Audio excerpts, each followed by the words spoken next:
I'd like now to call on Taoiseach Enda to officially launch Inishbofin and Inishark.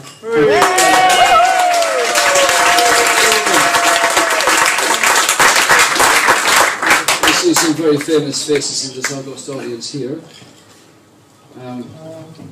It's a bit like I was on in Killarney years ago at the IMI conference, and the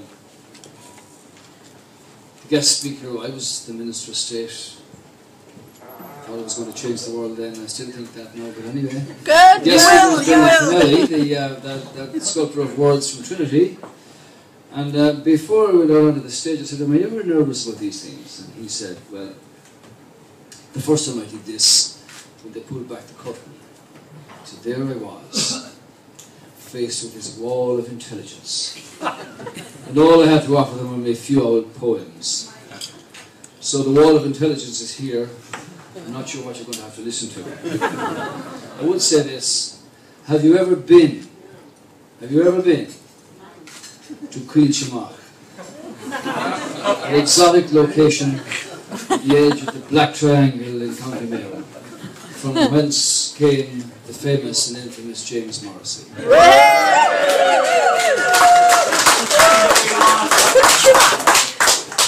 Because you see, the people of Kiltimagh, which have given, a much derided name in many cases to the English language, have always been able to measure up when the challenge came. I'm thrilled actually to be here, James, to have the privilege of launching this book on Inishark and Inishbofin. James Morrissey sent me his book on the Fastnet some time ago, which is a particularly enthralling book. And if you read that, or take the time to read it, or take the time to be able to flick through the pages and look at the picture of James Kavanagh, who lived on the Fastnet for 10 months at a time, and every stone on that tower was laid personally by his hands. Think of that for an achievement in the sense of weather, conditions, engineering, and the capacity to put something there that will stand the test of time, as indeed will the book, James. And I know you're on the circuit of Ireland, not with Paddy Hopkirk, but on the maritime version of it. By the time you get around the country, we're going to have a compendium of social histories, which will be unrivaled, because this is a great book too.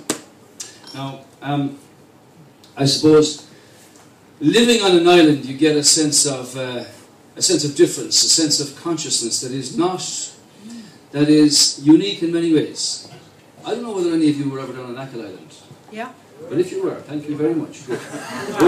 Go to Lourdes and imbibe yourself before the evening twilight falls, and walk up to the deserted village, and sit there on the side of Slieve Moor and just think. Remember Keats's lines from Out of the Sea. You who have your eyeballs vexed and tired, feast them on the vastness of the sea. Let the thoughts come to you. And sit there in the silence of those ruins, on the last place of civilization, facing east towards Achill and facing west towards America. Yes. And the same applies here on Inishbofin and Inishark. Two very good friends of mine drowned last year in the bay in Inishbofin. It's a place of memory from that point of view. But think of what we've got from the islanders. Think of the difference that they made, whether they be Tomás O'Criffin or Peg Sayers or Muirish O'Sullivan or Robin Flowers or Muirish McAneil, or indeed the effect of the islands. Read the words of Millington Singh or Liam O'Flaherty, or indeed Heinrich Boll,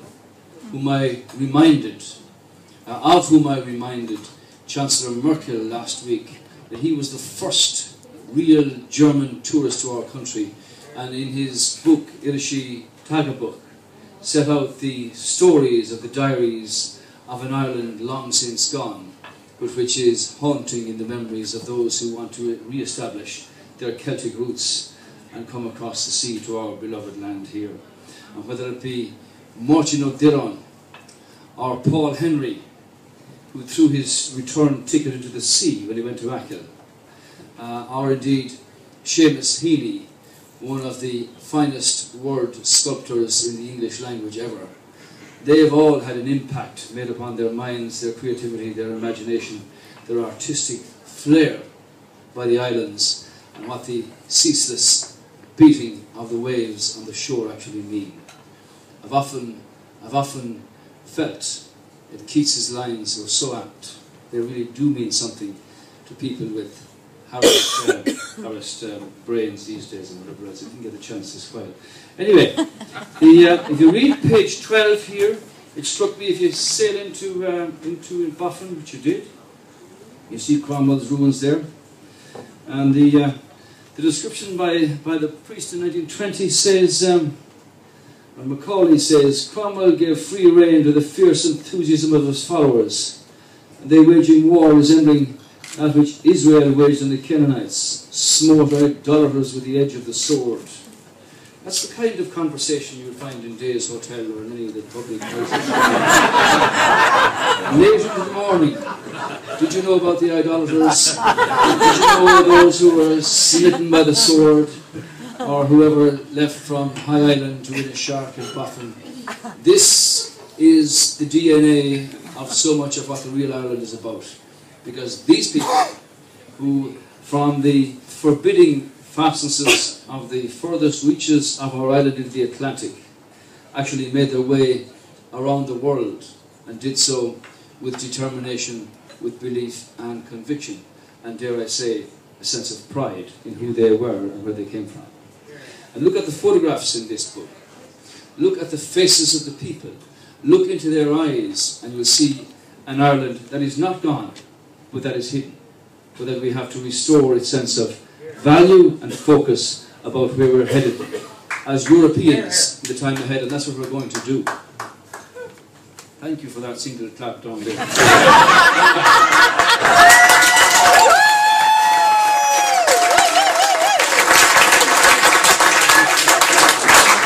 I'm noticing here in the contributions.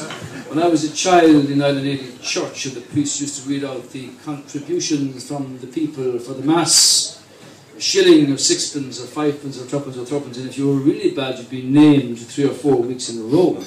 But here are the contributions from the people for the relief of the stricken fishermen in Inishark and Inishbofin. And they read like a compendium of who's who. It just shows you that Mitchell Henry, who built Kylemore Abbey as a dowry for his daughter, paid £20. And it goes down along the line until you come to one who's laid to rest forever in Bishop's Court. I don't see many recognising Bishop's Court. County Down! It's a great thing. I do, yeah. I was able to call on the chief executive of the said company recently and say, have you not been down to Bishop's Court? Yeah. Because if you haven't, you should. Not very far from here, about 20 miles, you can walk up through the cemetery that is preserved and maintained by the Office of Public Works, and there, in that cemetery, on the right-hand side, you'll see a horseshoe-shaped tombstone. And on this tombstone is inscribed the words about the man who gave a fiver here in his day, and he was none other than Sir Arthur Guinness, Bart. So he gave a fiver, Mitchell Henry gave 20 quid, and an anonymous donor from Ballina gave 2 and 6pence. The widow's mite is still around. So I'd like to say that this is a social history, really a social history. You've done a great job with it, James.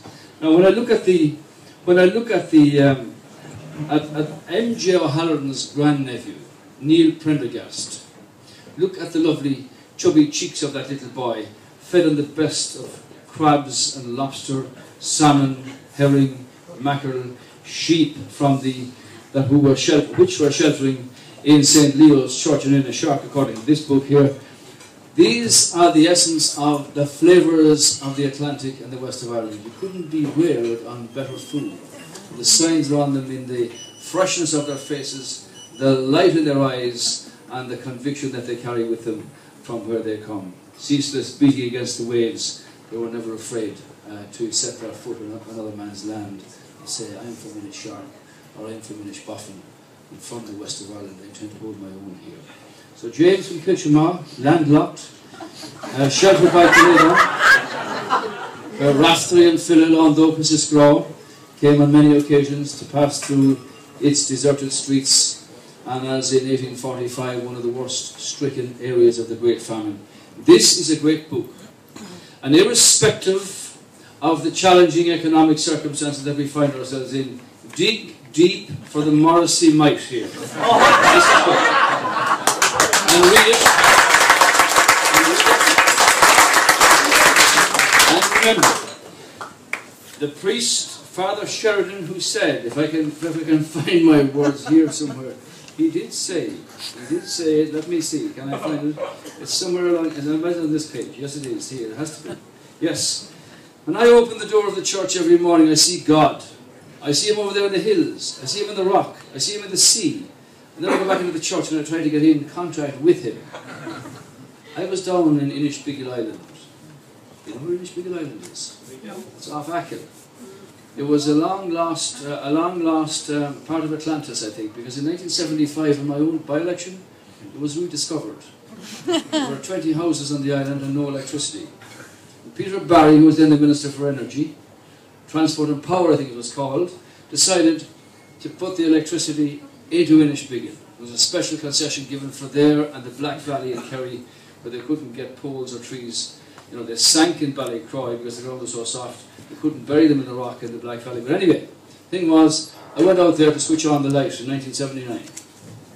And Dean Freese, no more than this, Father Sheridan speaking about his church, said that when he went down there to his community to offer service, on the first morning of his service in 1949, when he opened the door of the little church, the little chapel, that a hawk flew in after a robin and killed it on the altar.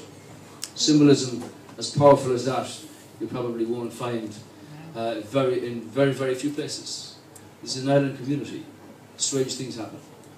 James, you've recorded the stories in the waters where Gráinne Whale ploughed her ware for so many years as the pirate queen of the West, and sailed from Clare Island to meet Queen Elizabeth I and spoke to her and did her acts of piracy up and on the west coast for so many years. You have taken the O'Hallorans and the Heenews and the Heeneys and all of the others.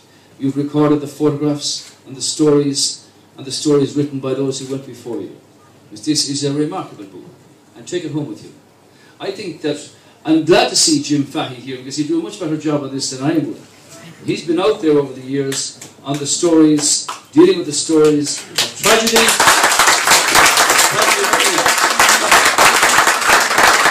So, I would just like to say, you know, as they say, break, break, break on thy cold grey stones, O sea, and I would that my tongue could utter the thoughts that arise in me.